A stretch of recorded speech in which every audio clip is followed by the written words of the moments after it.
Otomatikong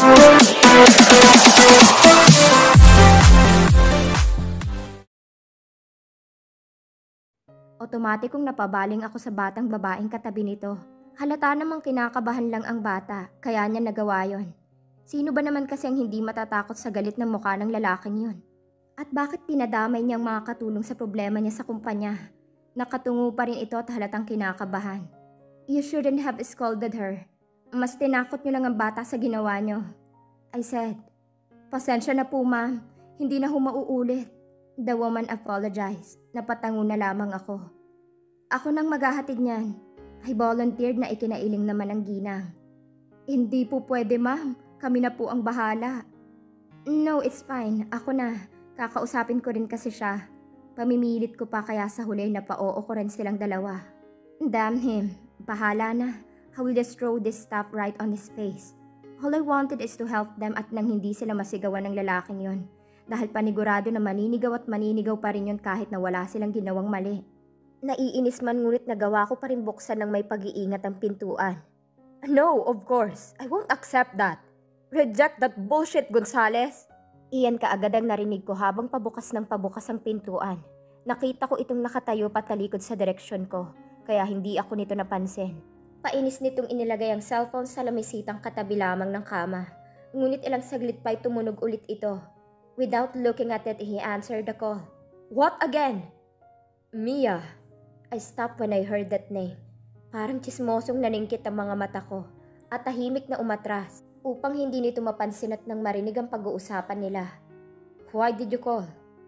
Wow, parang kanina lang galit na galit siya tapos ngayon parang daig pa niya ang anghela. Umatras pa akong lalo nang marinig ko ang mga hakbang nito.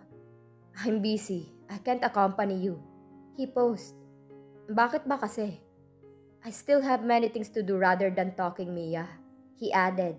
Without realizing it, I frowned. So they still have connections with each other? What are they? Friends? Friends with benefits? The fuck?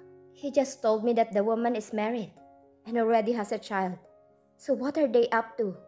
Don't tell me asawa na naman ang babaeng yan ang pagtitripan nila. Seriously? Napatikim ako sa sariling naisip. Nabuhay na naman ang galit sa kalooban ko na siyang nagtulak sa akin upang maglakas loob na pumasok at walang pasabing padabog na isinara ang pinto na nagpapitlag sa gago. What the? Han? Gulat nitong Saad. Tinaasan ko lang ito ng kilay at bahagyang itinaas ang hawak kong gamit niya. I volunteered to bring this junk here. Maingat kong inilagay ang mga gamit nito sa kama. Sa kabila ng sinabi ko, I then faced him as I crossed my arms. Who are you talking with? I asked, showing him my fake smile. It looked like he was snapped back to reality. I can no longer trace the anger on his face as he was staring at me. Surprisingly, nagpeke ito ng ubo at kalaunay ibinabarin kaagad ang hawak na telepono. Han, ginulat mo ko. He chuckled as he slightly massaged his chest, as if I almost caused heart attack to him. He thinks he looks funny. Damn no, he was just so irritating. Who are you talking with? I asked again. Nothing, just a random friend, Althea. I didn't let him finish and just snatched the cell phone from his hand. I see Mia Therese as the caller's name. Itinapat ko kaagad ang speaker sa tenga ko. Hello? Hello? A familiar voice answered. Hey, I know you. Your name is Mia, right? Balita ko may asawa at anak ka na raw. I don't know but I just can't control myself from talking. I was being controlled by my anger towards this bitch. She did not speak, but the call was still going and so I continued speaking. You know what? Might as well supply your child's needs than talking to a random guy. Can't you just go and talk to your husband instead? Althea? Yun lang ang tanging narinig kong sagot nito. I glared at this jerk in front of me. He was just staring at me blankly. I can't point out what exactly he was thinking. Pairap akong nag-iwas ng tingin dito. Mabuti naman at nakilala mo ko. I grinned. Althea, kung ano man yung iniisip mo, nagkakamali ka. I can sense the anxiousness through her voice. How could you tell that I am exactly thinking what you think is? Althea, look. Huwag mo sanang paghinalaan ng asawa mo. We're nothing. I just called because my son... Defensive ka naman masyado. I cut her words and rolled my eyes out of annoyance as I frustratedly ended the call. Ibinalik ko ang mga mata ko sa gago. kaya nahuli ko itong nagpipigil ng ngisi. Tinaas kong isang kilay ko rito at itinapat ang telepono nito. Ang kapal naman na mukha mong sabihing babawi ka. When finally he took the phone, I turned my back at him to leave the room, but then he spoke. She's just nothing compared to you. She's just nothing to me, Althea. He paused. Sorry kung nakipag-usap ako sa kanya. Pero since nagsiselos ka, I will just delete her name and block her on my phone. Iiwasan ko siya. I will not let her talk to me even in person. He continued. What the heck? Hindi ako nagsiselos. Pagalit akong humarap sa kanya. Ngunit ngumisi lang ito na para bang mas ikinatuwa niya pa ang naging reaksyon ko. What? Sinabi ko bang nagsiselos ka? He grinned. Don't make fun of me. Hindi ka nakakatuwa. Alright, I'm sorry. He chuckled. Inirapan ko lang ito at tinalikuran na ito. Thank you, hon. I stopped. Seriously, what's wrong with him? I was about to ask about what the hell is wrong with him, but he preceded me. Thank you for taking my stress away even just for now, he added. I just rolled my eyes on him as I left him in that room. May topak ata. I didn't know that he had this bipolarity of mood. Mommy! As soon as I closed the door, I heard my son loudly shouting. Tarantang napatakbo ako patungo sa kwarto nilang dalawa. Doon ko naabutang magkayakap ang magkambal habang umiiyak na para bang may kung anong nangyari. Baby, what happened? Nag-aalalang tanong ko at mabilis na tumakbo papalapit sa kanila. Mommy! My son cried even more. What happened, anak? I asked. I dreamed about that scary clown, me. He even tried to chase me and Feli. Pagsusumbong pa ng anak ko. Pagkatapos ay mas nilakasan pa ang pag-iyak. Hindi ko alam kung maaawa ako sa kanila o matutuwa. Pero mas pinili ko na lang silang yakapin. Shh! Don't worry. Mommy's here. I won't let that scary clown come near my babies, alright? But mommy, that monster is so scary. Nothing to worry, baby. Mommy's the strongest. I said as I kissed both of their forehead. And why is our princess crying? You're also dreaming about the scary clown, baby? I asked Pelly. She just shook her head and later on wiped off her tears, using the back of her hands. I was just scared that the monster would come to us. She moved her hands with her crumpled face. Hindi na lang ako ulit nagtanong at pinatahan na lamang ang dalawa. Kaya nahihirapan ako kapag ganitong sitwasyon eh. I really do believe that twins can share each other's pain. They really had a connection that no one could replace.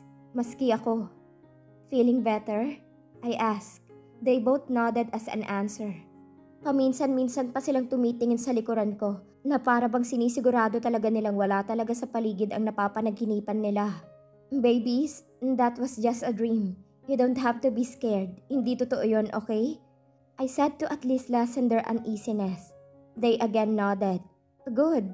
Bahagya akong kumilos upang bumaba sa kama. Now I will prepare your clothes here. Maghugas kayo ng katawan. Lalo na yung mga paa at puwet nyo. Kung saan-saan kasi kayo umupo kanina. I will just wait Naputol ka agad ang pagsasalita ko at gulat na napasigaw nang bigla kong maramdaman ng isang pares ng kamay sa magkabilang balikat ko. The twins laughed loudly. Otomatikong kumilos naman ang mga balikat ko nang makilala kong may-ari ng mga kamay na yon. Hindi kita ginulat, he said defensively. I glared at him. Pabibo ka! Inis kong batid na ikinatawa niya naman. I swear, Han, hindi ko intensyong gulatin ka. I just want to ask you about why the twins shouted. Shit talaga niya. Why can't he just stop acting purely? We're not even close. Not because I talked to him that night. Doesn't mean I forgot what he did to me years ago. And he could freely joke around as if we're close. I scornfully made face on him. Before shifting my gaze back to my kids, I heard him laugh. Anyway, tigil na sa kakatawa mga anak. Galit na si Mommy oh. I heard him say that. And so the kids obliged. Nga pala. You dreamt about that ugly scary clown? He said as he sat beside me. Mabilis naman akong umisog palayo sa kanya. Ngunit umandar na naman ang kagaguhan nito. At bastang hinila ko palapit sa kanya. Opo, he kept on running towards me po, Daddy. He is so scary. Matt answered. Sus, pangit lang naman yun. Saka di ka naman matatalo na yun. Takot naman yun sa mga gwapo eh. I wanted to hit him upon hearing his words. He was so serious that I was expecting for something. Tapos kalokohan na naman pala. I wanted to remind him about his age in case he forgot. Mukha kasing naiwan niya ang utak niya sa high school days niya. He kept on saying and talking about nonsense things na kailanman ay hindi makakatulong. At hindi yung gawain ng 30 anyos at may anak na. I clapped my hands to cut the nonsense topic. Come, you need to wash your body na. After this, magdidrink na kayo ng milk. I said as I gestured to them to follow me. Pasimple kong inalis ang kamay nitong nakaakbay sa aking balikat at tuluyan ang bumaba galing sa kama upang kumuha ng mga damit na susuotin ng kambal. Plano ko sana'y hintayin lang ang dalawa na matapos. Ngunit dahil nanditong lalaki yun ay sinamahan ko na lamang silang dalawa. Kaso nagboluntaryo pa ito na siya na lamang ang bahala kay Matt. Kaya heto kami ni Feli at nasa kabilang banyo. Matapos naming bihisan ng mga bata ay napagpasyahan naming bumaba na patungong sala upang manood ng paborito nitong mga cartoon movies. We stayed there and I just laughed whenever they did. We had our dinner and thankfully hindi na umandar ang kabaliwan ng ama nila. He asked about the kids and talked with them about what they did while he's at work. Just normal things that every father does. I slept early. Sinadya ko talagang maunang pumasok sa kwarto upang pagdating niya ay tulog na ako at nang hindi niya na ako makausap. Kinabukasan ay nagising akong walang katabi. Hindi naman pwedeng hindi siya rito natulog o hindi siya natulog. Kaya paniguradong mas nauna lang siyang nagising sa akin. Tumayo na ako galing sa kama at saglit na naghilamos at nagsisipilyo bago tuluyan lumabas ng kwarto. Dumungaw ako sa sala upang ay hanapin ng mga bata. Ngunit wala sila roon. Kaya nagtungo ako sa kwarto nila at buong akala ko'y tulog pa sila. Pero nagkakamali ako. Nakaayos ng higaan nila katulad ng palagi kong pinapaalala sa kanila. Lumabas ulit ako ng kwarto at bumaba na. Dumiretso na ako sa kusina at naabutan doon ng mga katulong na abala sa paghahanda. Hi! I tried to get the attention of that young girl who approached me yesterday. Nang mapansin ako nitong nakatingin sa kanya ay nanlaki ang mga mata nito at pasimple pang tumingin sa likuran niya. Ako po ba? She asked. I then nodded and she hurriedly ran towards me. Yes po, Ma'am Althea. She smiled. Nakita mo ba ang kambal? Wala kasi sila sa kwarto nila at sa sala. I asked. Napaawang naman ang mga labi nito at kalaunay tumango. Maaga po silang nagising, ma'am. Sabay po silang nagising ni Sir Lucas. Sa pagkakaalam ko po lumabas po saglit kanina at bumalik ka agad. Nandun po sila ngayon sa backyard, ma'am. Pagpapaliwanag nito. Sila? Okay, thank you. Elisa po, ma'am. Elisa po ang pangalan ko. Pagpapatuloy pa nito sa sinabi ko na ikinatawa ko na lang. Nice to meet you, Elisa. OMG, Ma'am Althea, hindi ko talaga ine-expect na makakausap kita ng ganito kalapit. Parang napapanood lang po kita sa TV eh. But then all of a sudden she turned into a fangirl. Parang kanina lang ang formal nito kumausap. Tapos ngayon panay tilina. Napaan na lang ako rito. Diyos mio, kilala pala ako nitong batang to. Ma'am Althea, pwede po bang magtanong? Bakit po bigla kayong... Naku sayong Elisa ka, bumalik ka na sa trabaho. Laking pasasalamat ko nang bilang sumingit ang isang katulong na sa pagkakaalala ko ay Gemma ang pangalan. Humingi naman kaagad ng paumanhin si Elisa rito at maya-maya nagpaalam na rin sa akin. Naku ma'am, pasensya na po kayo sa batang yun. Sadyang makulit lang po talaga. I gave her an assuring smile. No, it's fine. She's fun to be with. Siya nga po pala. Ipagpaumanhin ko po muna ang sarili ko, hahanapin ko lang ang mga bata. I excused myself. After that, I left the kitchen. Just like what Elisa told me, I went to the backyard to look for them. Pero naglalakad pa lang ako palabas ay rinig na rinig ko na ang tawanan nila. Napakunot ang noo ko at mas binilisan ang paglalakad ko. Pero napatigil din kaagad nang makita ko silang naglalaro sa swimming pool na nandoon. Suot pala nila ang panligo na animoy pinaghandaan nilang pangyayaring ito. Hindi ko tuloy maiwasan ang makaramdam ng pagsiselos. Hindi man lang ba ako ginising ng mga bata? Mami! Nagbalik ako sa realidad nang tawagin ako ni Matt. Tinaas ko lamang ang dalawang kilay ko at malapad nang umiti. Good morning, I greeted. Good morning po! Look, Mommy! We finally got to swim here! Matt happily said. I see, baby. You look so happy pa nga, oh. I chuckled as I pinched his right cheek. He just laughed and later on swam with his twin. Naglakad ako palapit sa kanila. Hi, baby! I greeted Feli. She then happily waved her hands on me. Ilang saglit pa'y lumangoy palapit sa akin si Lucas at inupo ang kanyang sarili malapit sa paanan ko. Kaya umatras ako ng bahagya upang maiwasan ang pagkabasa ng suot kong pajama. Good morning, Han. Gigisingin sana kita kaso ang lalim ng tulog mo. Gusto rin kasi ng kambal na maligo rito kaya pinagbigyan ko na. Kay aga-aga rito kaagad kayo dumiretso? I said. Sorry, nagpupumilit kasi sila. Don't worry, nagpahinga naman na sila saglit sa labas. Pagkagising nila, bago kami naligo rito. He explained. I nodded. Mabuti. Halika, swim with us, Han. Show them your swimming tricks na tinuro mo sa akin noon. He said excitedly. Umiling lamang ako bilang sagot. Next time, I don't have... Baby, di ba I told you that mommy has so many swimming tricks? Want to learn it from her? Napaawang ang mga labi ko sa sinabi nito. Nang tingnan ko ito'y nakalubog na ulit ang katawan nito sa tubig habang nakangising nakatingin sa akin. He gestured to me to come to him, and so were the kids. Matt kept on convincing me to join them, but I just shook my head. There is no way in the world I will swim there. Ang lamig kaya. Come on, Han! Wala sa sariling napahakbang ako pabalik nang makitang umahon si Lucas galing doon habang nakangisi sa akin na para bang mayroong pinaplano. Ayoko nga. I'm not in the mood. Huwag mo nga akong pilitin. I acted as if I was mad, but it looked like he wasn't affected at all and continued to walk towards me, which made me run. Gosh, ano bang hindi niya maintindihan sa sinabi ko? Ang lamig kaya. I can't even bear taking a bath every morning for my work. Kaya ginagamit kong medyo maligamgam na tubig. Sus, nilalamig ka lang eh. Kalahi mo talagang mga kambing.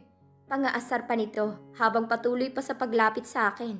At dahil nga ayaw ko talagang maligo, wala akong ibang magawa kundi ang tumakbo at nang hindi ako maabutan ng gagong yon. Sige na kasi. I heard him say that. Ayoko nga, ang lamig. Pero sa katangahan ko nadulas ang dila ko. Doon ko lang narinig ang pagkalakas-lakas nitong tawa sa likuran ko. Dahil sa inis ko hinablot ko parang beach ball sa gilid ko at malakas na tinapon yun sa kanya. He stopped from laughing and looked at me. Afterwards, he started running to chase me. I couldn't help but to shriek as I ran away from him. Dang, winiwisik-wisikan pa ako ng mga bata gamit ang water gun nila. Kaya natawa na lang ako. Hear me? Use this! Matt handed me a red water gun, and so I took them and started to run when Lucas almost caught me. Stop it! I yelled at him. Sunod-sunod ko itong winisikan ng tubig gamit ang laruang hawak ko. Kaya natigil ito sa kakahabol sa akin. Pero sadyang malas ako dahil maya-maya inaubos ng laman niyon. Kaya natigil na ako sa ginagawa. He looked at me and grinned after. KJ naman ito eh. Halika na. I was about to run but then what happened next made me laugh so hard. Daddy, minus pogi points po. Matt laughed. Hindi ko na napansin ang sinabi nito dahil parang kinikiliti talaga ang katawan ko. At hindi ko mapigilang matawa. Gis! Mukha siyang tangang nakaupo sa lupa. Dagdagan pang mukha niyang halatang napahiya. Come on, Ay. Kilala mo naman si James, di ba? Ayusin niyo na kasi ang tampuhan niyo. Kasama ko siya all the time at wala naman akong nakitang sumama siya sa mga babae. Maliban na lang kung nasa trabaho sila. I explained. Kausap ko ngayon si Aiko. Tinawagan kasi ako kanina ni James at sinabing kumbinsihin ko raw ang nobya niya dahil hanggang ngayon ay hindi pa rin talaga maayos ang relasyon nila. Nagtatampo pa rin daw si Aiko sa kanya. Sigurado ka? She asked. I was about to answer when James preceded me. Sigurado siya, babe. Hindi naman nagsisinungaling si Althea. Ikaw bang kinakausap ko? Ayaw mo kasing maniwala eh. Then stop talking. Hindi ka kasali sa usapan namin ni Althea. Pero cellphone kong gamit mo. Napahilot na lamang ako sa ulo ko. Sumasakit ang ulo ko sa kanilang dalawa eh. Mabait naman talaga itong si Aiko. Ewan ko ba't nagkakaganito ito ngayon. Parang buntis. Saglit ibinaba ang cellphone ko upang hindi ko na marinig ang awayan nila. Sakto namang bumaba si Lucas galing sa itaas, kasama ang kambal na mukhang galing sa paglalaro. Hi, Han, he greeted. I didn't answer him. I just gave him a small smile. Nag-iwas kaagad ako ng tingin ng masayang nagsitalo ng mga anak ko sa sopa kung saan ako nakaupo. Mommy, did you know? Dad gave us a gift. Pagkukwento ni Matt. Gift? For what? Malayo pa naman ang birthday nila. For what, baby? I asked. He glanced at his father before answering me.